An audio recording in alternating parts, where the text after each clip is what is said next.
On the China, I don't know if it was rightly phrased, but these regional blocks, what are they? Technically they're a grouping of countries that exchange preferences, right, for collaboration.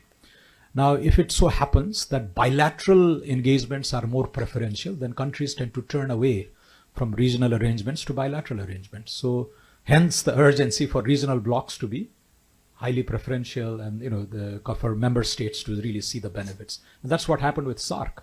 SAARC, there was a two-tier system of preferences for LDCs and non-LDCs, but bilateral arrangements tended to be much more beneficial. So Bhutan and India, Nepal and India, Bangladesh and India, Sri Lanka and India, or Sri Lanka and Pakistan, those bilateral ties ended up reaping much more benefits than what you would obtain through a regional bloc.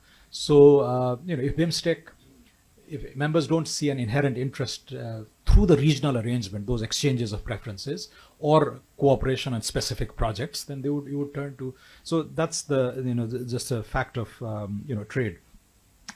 So it's not a question of threat or, in my opinion.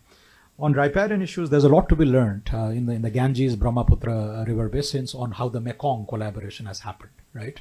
Again, here, given the asymmetric presence, influence of India, you would need Indian cooperation. India has tended to prefer bilateral arrangements. Why regionalize or trilateralize these issues has been the conventional position. But if India could be nudged to take leadership to regionalize these issues, I think transboundary water issues can be governed much more effectively, as ASEAN has shown. But in the case of ASEAN, Thailand is the second largest economy there after Indonesia.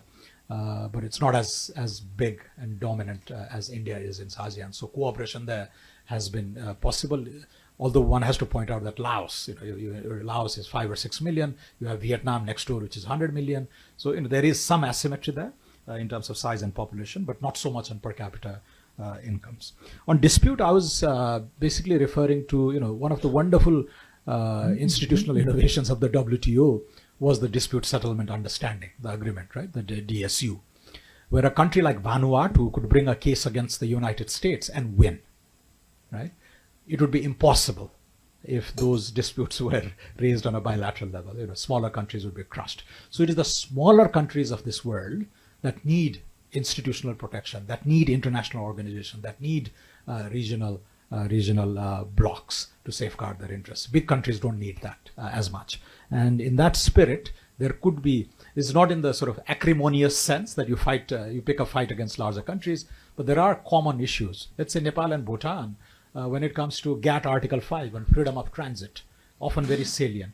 Mongolia and China, again, freedom of transit, right, GATT Article 5. So those issues could be resolved, could be pursued in a very gentlemanly fashion through these regional platforms, things that would not otherwise have been possible on a bilateral basis.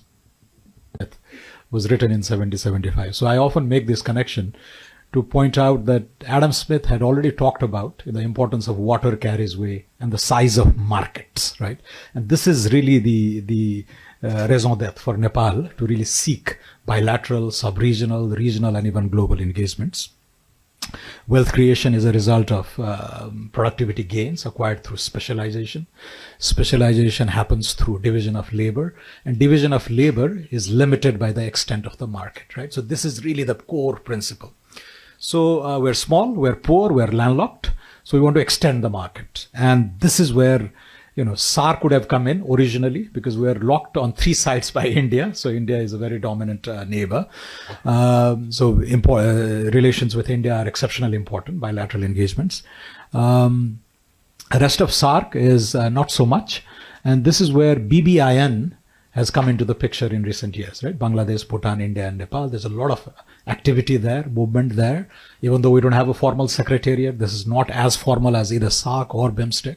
There's a lot of on electricity trade, on building of sub-regional infrastructure, etc. Now, Bimstec I see as an extension of BBIN from a Nepali perspective. And it's important for a few reasons, right? You are looking east. You're bringing in Myanmar and Thailand. And there's a certain degree of symmetry restored. India is so big, but when you're looking east, you're really focusing on the northeast of India. So you're restoring some symmetry and the reciprocity there, right? You could start from West Bengal and then the 7 states of Northeast India, then Myanmar, then Thailand.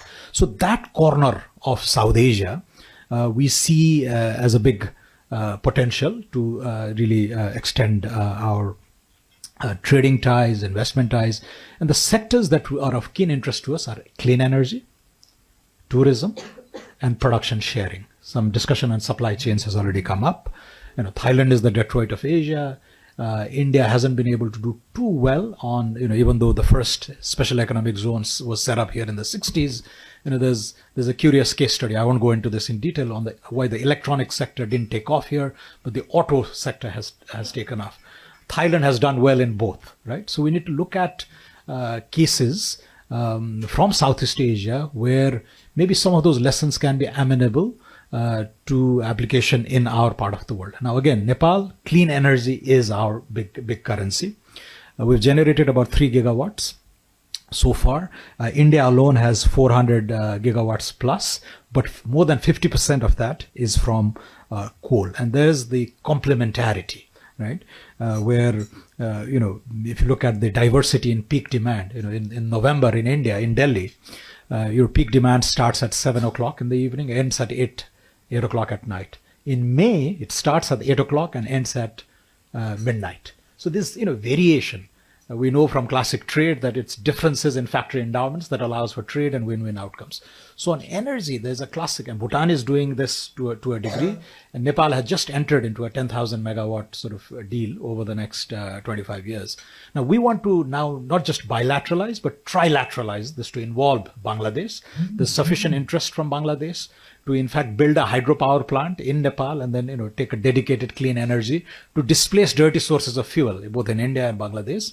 But we need Indian cooperation for that, right? So this is where BVIN and Bimstec would come in and really facilitate these core trading interests. The other production sharing I mentioned, and tourism, of course. The Lumbini is in Nepal, the birthplace of Lord Buddha. And, from India to Myanmar to Thailand, it's the Buddhist ties that really resonate. And we need to do a lot more on this by building direct air connectivity, air links in these areas. So expanding markets, seeking dispute resolution mechanisms that are not bilateral in nature, exploiting economies of scale, primarily through energy, trading of clean energy, tourism, and regional production sharing, global value chains. Mm-hmm.